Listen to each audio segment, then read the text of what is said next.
life is a journey at talagang incredible po ang journey nitong susunod po nating panauhin. Dahil mala Cinderella po ang kwento ng kanyang buhay. Paano nga ba at bakit world class na ngayon ang ating kababayang si Arnel Pineda? Aba, panoorin po natin ito. Hi, Arnel. Hello. Thank you sa iyong Hi. pag-guest sa aming show. Oh no, you're very welcome. Thrilled na thrilled ako. Thank you very much, invite me. Ako naman, I'm so honored. pride namin yun. It's our honor also. Okay, It's Arnel, my dive pride in na too. ako ha. Sure. Okay, hindi biro yung naging buhay mo sa Maynila noon, di ba? Sabi nila, when your mother died daw, kinailangan mong huminto sa pag-aaral. Tapos pakikwento mo sa amin paano ginawa mo after.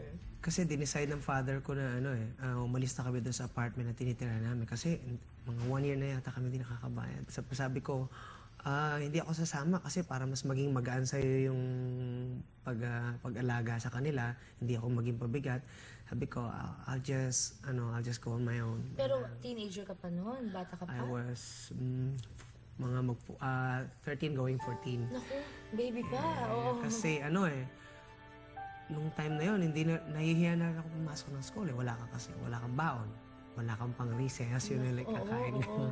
So hindi ka na makafocus sa school. So then yun, nagkahiwalay kami. And then ako, tumira sa streets. Then minsan nakikitira sa mga kaibigan. Pero hindi ako nakakatulog talaga sa bahay kasi puno na sila. So bibigyan nila ako mahabang bangko yung eksakto kasya sa akin. So tutulog ako doon sa labas. Tapos, para mabuhay, anong mga ginagawa mo? Nun sumasama ako doon sa katulad ko na wala na rin bahay, nagbobote dyaryo kami. Tapos, pag walang ganon, sasama ako sa isa kong friend, pupunta kami ng pier. Makahanap lang ng nagtrabaho. pagkakakitaan. Minsan naglilinis kami ng, yung barko-barko doon, yung mga dumadaong na barko. So, yun. Tapos scrap metal din Tapos, daw, yes, diba? naglilinis ako ng yung mga retaso ng metal, 8 pesos a day siya. Oh my So, God, Tita, enough lang for, kunyari, a meal or yan, ganyan, ano? Meron akong baon ng biskwit. Tinitipid ko siya yung Marie. If you remember yung Marie na biscuit. Ilalagay ko siya sa bulsa ko, pag-iwahiwalayin ko siya. So yung first day ko dito, second day ko dito. So, Talaga, may schedule ang mga bulsa mo. and then makikiinom lang ako pag nauho, makikiinom ako ng tubig sa gasolinahan. Doon sa gripo nila ron yung tapos lasang gasolina. Tapos pag inaabot ako ng talagang sobrang dumi ko na. Kasi minsan di ako nakakaligo for 4 days. Hindi ka nga Doon makatulog eh. Doon ako nakikiligo na rin. Tapos noon, at what age ka nagsimulang kumanta sa banda? Nung, kunyari, sa Shakey's, paano 15 ako. Kanong ka Yung bata? friend ko, si Dennis Diala, sabi niya, kaysa patambay-tambay tayo sa Luneta, patulog-tulog tayo doon. Tsaka, kasi meron pa mga time kasi, I sleep there. Diaryo lang, tinatakpan ko lang yung mukha ko. Ganun kasi nga parang di ako mahamog. Kasi may singing voice. Sabi ko, parang di ako sipunin. Pero in the morning, pagising ko pa rin talagang grabe clogged ako. Kasi nga, syempre yung hamog. Tapos minsan, maglalamay nga kami. Yung, di ba sa makikilamay ako sa mga kaninong burol para makakain lang ng biskwit at kape. Tapos hanggang makarating ako sa Shakey's. Yun, doon ako nag-audition. Pina-audition niya ako kasi may friend siya na band. It's called Ihos. Yun, doon ako nag-start. After that, ilang banda at ilang lugar pa ang pinag-performan mo nun? For how many years? Actually, nagstay lang ako sa isang banda lang eh.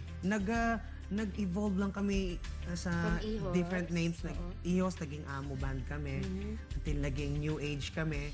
Hanggang nakarating kami sa Hong Kong. Oo. And then Yun ang di alam ng marami. Nag-work ka rin abroad. Yes, hindi lang sa Philippines. And then yun na, until 2004 came, tapos me and Monet, yung kasama ko sa school, we decided na it's about time yung long overdue dream namin na magkaroon ng album, yung rock album, magawa na namin. Okay, so when you did it, who produced this album? Kayo rin? We did. And who released it? Actually, hindi pa namin na-release nun eh, until Direct Bert found us. Eto na ngayon, di ba? Ito yung sa banda mong The Zoo.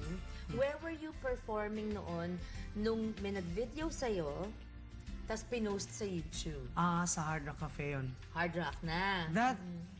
That video, intended lang siya for souvenir lang doon sa friend ko nga si Noel Gomez. Oo. Kasi nga namimiss niya kami, taga-Olonga po siya.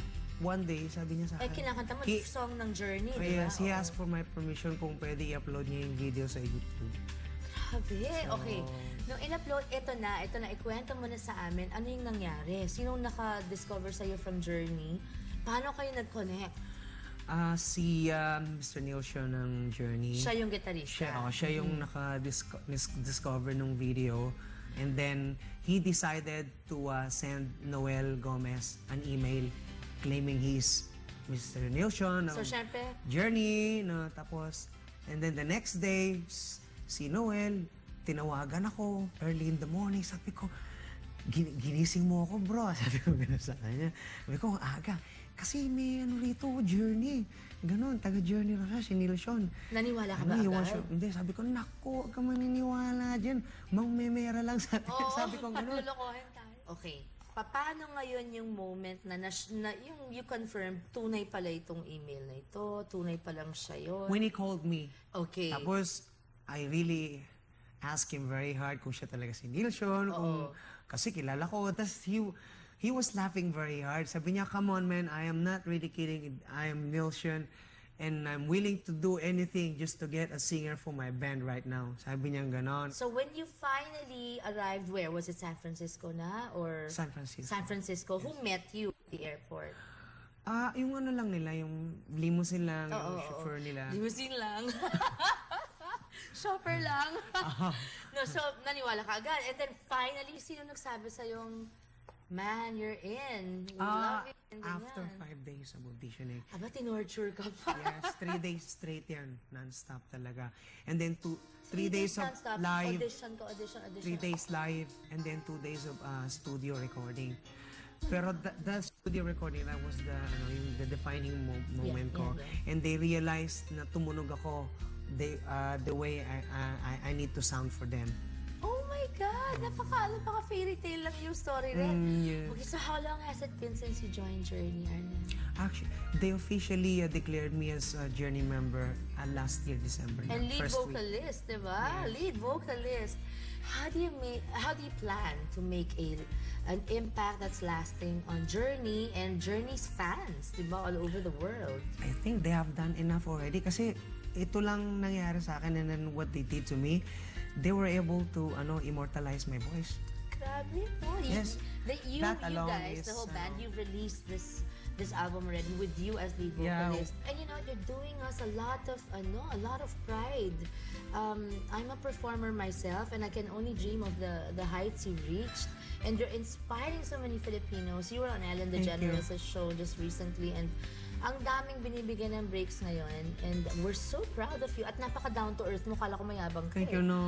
But, tell you honestly, you guys, you're making me prouder because you guys are so proud of me. Oh, no, because you're doing this for us. Tama na nanonotice ng Pilipino, di ba? Thank you. Pero ito, since you might not be able to give us a sample of a Journey song, I know may complications po kasi yan. Can you please do me the honor of doing a few lines of any Filipino song that you like doing? Dedicated to your Alright, friends. Excited na po ba kayong marinig kung paano po kumanta ang bagong lead singer ng Journey? Sasampulan na tayo ni Arnel Pineda. Abangan niyo po yan sa aming pagbabalik.